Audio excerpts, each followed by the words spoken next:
तो hello guys, welcome to this new video. हाँ मैं जानता हूँ पिछली वाली वीडियो के बाद ये वाला वीडियो बहुत ही ज़्यादा लेट हो चुका है। गाइस यार कुछ पर्सनल रीजंस की वजह से मैं वीडियो अपलोड नहीं कर पा रहा था, इसलिए प्लीज़ मुझे माफ़ कर दीजिए। I am so sorry. सो अभी आते हैं टॉपिक पे। तो आज हम जानने वाले हैं फोटोकाइनेसिस के बारे में। नहीं, इससे हम दिमाग की मदद से फ़ोटो नहीं खींचने वाले। इसका मतलब ये होता है कि हम अपने दिमाग की मदद से फोटॉन्स को कंट्रोल कर सकते हैं। फोटॉन्स मतलब लाइट के स्मॉलेस्ट पार्टिकल होते हैं, और अगर हमने फोटॉन्स को कंट्रोल कर लिया तो डायरेक्टली अपन लाइट को कंट्रोल कर सकते हैं। ये सूरज की तरफ से आने वाली लाइट हो या फिर किसी भी इल्यूमिनेटेड ऑब्जेक्ट से आने वाली लाइट हो, उसे हम कंट्रोल कर सकते हैं। तो चलिए बताता हूँ आपको फोटोकाइनेसिस क्या होती है और उसे किस तरह किया जा सकता है। तो सबसे पहले मैं आपको बताता हूँ कि फोटोकाइनेसिस से आप क्या क्या कर सकते हैं, क्योंकि बिना फायदे कोई कुछ सीखता ही नहीं है। तो इसका सबसे पहला यूज़ ये है कि आप किसी भी सोर्स से आने वाली लाइट को बेंड कर सकते हैं। आपको ये तो पता होगा कि लाइट स्ट्रेट लाइन में ट्रैवल करती है, लेकिन फोटोकाइनेसिस से हम लाइट के फोटॉन्स को हिला के लाइट को जहाँ चाहे वहाँ मूव कर सकते हैं। और तो और इसे सीखने के बाद आप किसी भी ऑब्जेक्ट को या अपने आप को इनविजिबल तक कर सकते हैं। जी हाँ, वो कैसे करते हैं वो भी मैं आगे आपको बताने वाला हूँ, इसलिए वीडियो को एंड तक जरूर देखिए। तो बढ़ते हैं इसे करने की एक्सरसाइजेस की तरफ। लेकिन रुकिए, एक्सरसाइजेस करने से पहले आपको अपने आप को अडेप्ट करना होगा फोटोकाइनेसिस के लिए।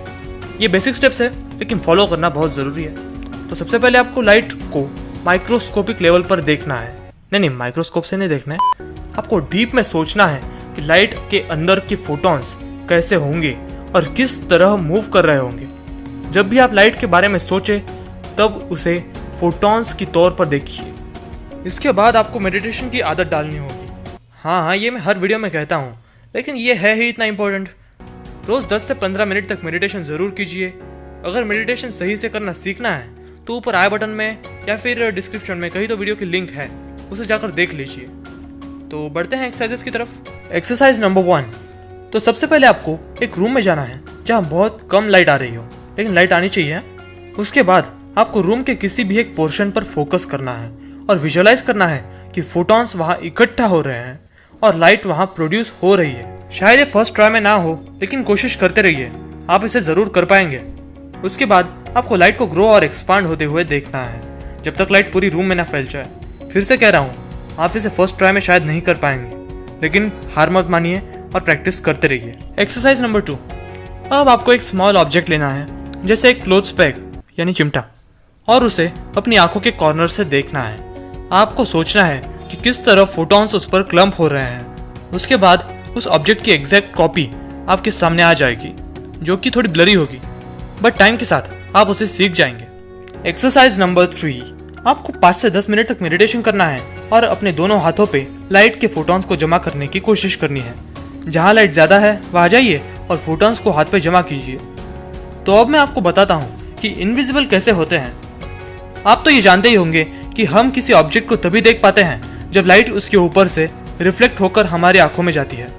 लेकिन अगर हम लाइट को उस ऑब्जेक्ट के आर पार क्रॉस करा दे तो, यानी उस ऑब्जेक्ट के अंदर से लाइट चली जाएगी, तो रिफ्लेक्शंस का तो सवाल ही पैदा नहीं होता। आपको विजुअलाइज करना है कि लाइट ऑब्जेक्ट के एटम्स के बीच में से जो खाली जगह होती है वहां से क्रॉस कर रही है, और अगर आप ऐसा कर लेते हैं तो बूम, वो ऑब्जेक्ट इनविजिबल हो जाएगा। उसके बाद आप उसे अपने आप पर भी ट्राई कर सकते हैं। So that's it for today guys. अगला वीडियो किस टॉपिक पर चाहिए कमेंट में ज़रूर बताना। वीडियो को लाइक, शेयर और चैनल को सब्सक्राइब कर लेना और बेल आइकन को ऑल पे सेट कर देना। और इंस्टाग्राम पर हमें फॉलो करना बिल्कुल मत भूलिएगा। तो मिलते हैं अगली वाली वीडियो में, तब तक के लिए गुड बाय।